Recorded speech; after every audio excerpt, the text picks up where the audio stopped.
Bonjour, je vais corriger l'exercice 2 du TD14. Donc, je l'ai déjà corrigé en visioconférence, donc je le refais rapidement. Donc on prend une baignoire, comme ceci. On mélange de l'eau chaude et de l'eau froide. L'eau chaude elle est à 60 degrés, l'eau froide à 18 degrés.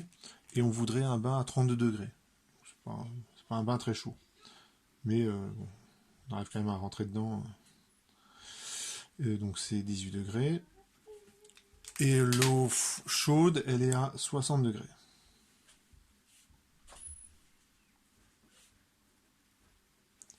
Et je veux un volume final, enfin un volume total de 100 litres et la température finale de 32 degrés Celsius. Et la question c'est, je mets combien d'eau chaude et je mets combien d'eau froide. Alors on peut proposer une première réponse qui correspondrait, enfin qui est intuitive. C'est-à-dire que si vous posez la question à quelqu'un comme ça qui n'a pas spécialement fait des études scientifiques, s'il réfléchit bien, il peut vous sortir une formule comme ça. Ce qui correspond en fait à une moyenne.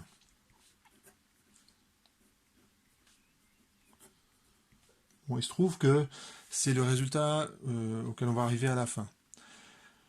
C'est une sorte de moyenne. Moyenne qui est pondérée par le coefficient, en fait, c'est le volume respectivement d'eau chaude et d'eau froide versée.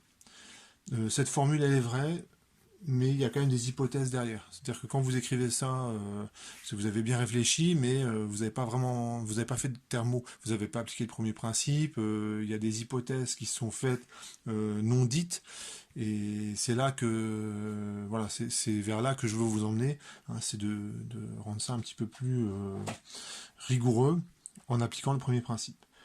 Donc je vais écrire la variation d'énergie interne de mon système XI. Alors mon système XI, ça va être l'eau chaude et l'eau froide. Alors ce que vous voyez ici, c'est un système qui est improbable. Hein, quand vous faites couler un bain, vous n'êtes jamais dans cette situation là où l'eau froide est d'un côté et l'eau chaude de l'autre. Hein, on a tout de suite le mélange.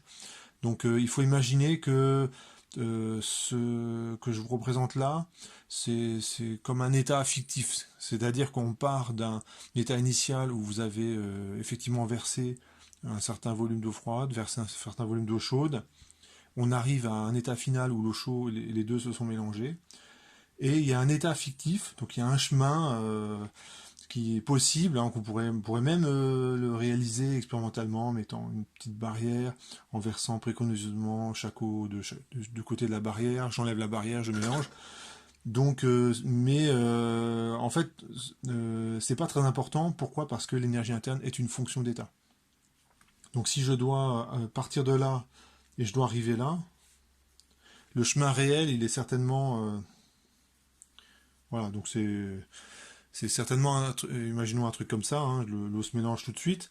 Et ben on peut très bien imaginer un chemin fictif qui mène aussi à l'état final B en partant de l'état initial A où les deux eaux, l'eau froide et l'eau chaude, ne sont pas encore mélangées.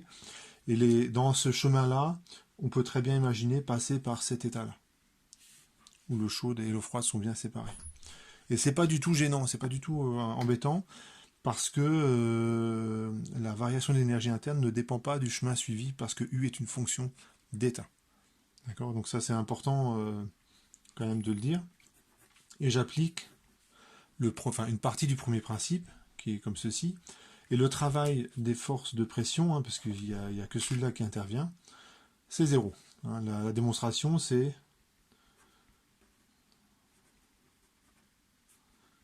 voilà, c'est l'intégrale de moins P sur dV, et dV est nul ou quasi nul. Hein.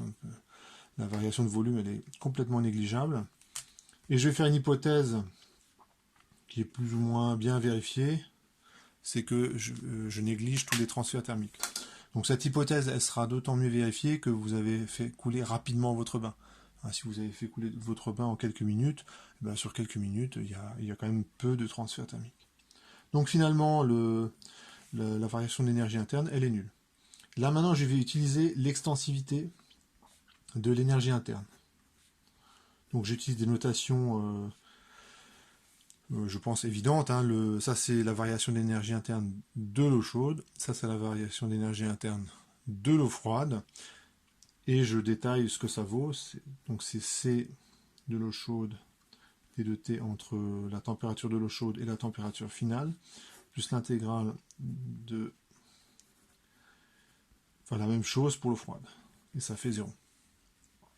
Je fais intervenir la masse, parce que la capacité thermique, elle est proportionnelle à la masse. Si vous prenez un système qui est 10 fois plus massique, eh ben, il faut lui donner 10 fois plus d'énergie pour chauffer du même nombre de degrés. Prenez exemple, chauffer de 1 degré une petite quantité d'eau, il ne faut pas beaucoup d'énergie. Vous chauffez une grosse quantité d'eau de 1 degré, ben vous savez bien qu'il faut donner beaucoup plus d'énergie pour avoir le même résultat. Et la façon de l'écrire, c'est simplement de dire que ce terme-là, il est proportionnel à la masse. Donc ça donne ceci. La masse d'eau chaude fois la capacité thermique massique de l'eau chaude. Alors ici, je ne vais pas mettre d'indice parce que sinon je ne vais pas m'en sortir, mais je le dis maintenant. Je vais supposer que l'eau chaude et l'eau froide ont la même capacité thermique massique. C'est-à-dire que la capacité thermique ne dépend pas de la température. Donc ça fait l'hypothèse 2. La capacité massique thermique de l'eau, eh ben, je vais choisir cette hypothèse, qui est très raisonnable, c'est que la capacité thermique massique de l'eau ne dépend pas de la température.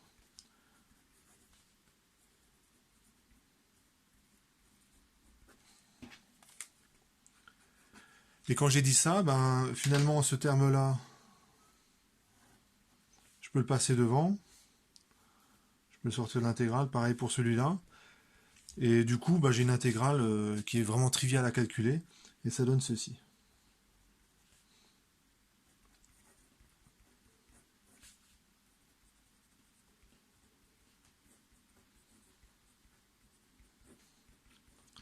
Donc c'est égal à 0.